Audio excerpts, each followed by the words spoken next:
with evidence suggesting that the COVID-19 vaccine immunity wanes after 6 months. 3 categories of persons are being targeted for the ongoing third dose vaccination drive locally.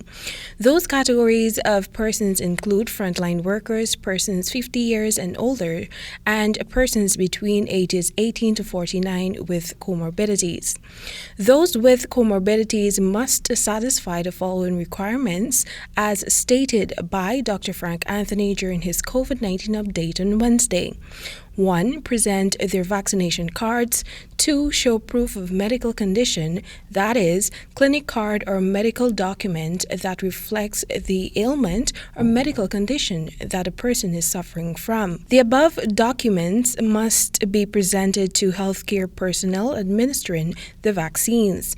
So if you got some chronic lung disease, if you got some renal disease, almost any chronic disease, then more than likely that diagnosis would have been made at the hospital. So if you can bring along some proof of that, whether a card from the private hospital or one of our facilities, that would be adequate enough. The health minister also highlighted that the decision to make third doses available to sections of the population was guided by several international studies about COVID-19 matters. In addition, the Centers for Disease Control and Prevention has approved and provided guidance on how booster shots should be administered. There was a study done in Israel, and with that study, which came out on the 17th of July, they had shown that the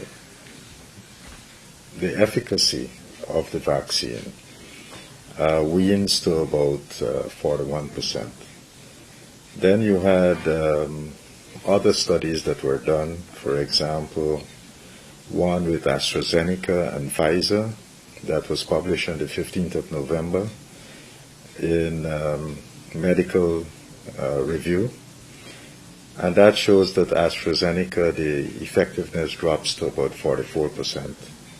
Pfizer drops to about 62.5%. Earlier in October, the health minister had indicated that health authorities were not in favor of revaccination. Meanwhile, as the vaccination rates continue to improve steadily, health authorities are in the process of securing more jabs. We have a number of vaccines in the pipeline.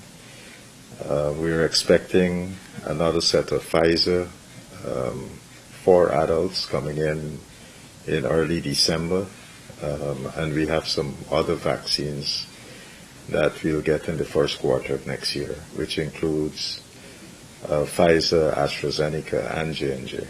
The specialized Pfizer vials for the immunization of children ages 5 to 11 is still being sourced. As of Tuesday, 397,612 persons, equivalent to 77.5% of adults, received first doses of the COVID-19 jabs, while 53.2% or 272,701 have accessed both doses. Temika Rodney reporting for the HGB Nightly News.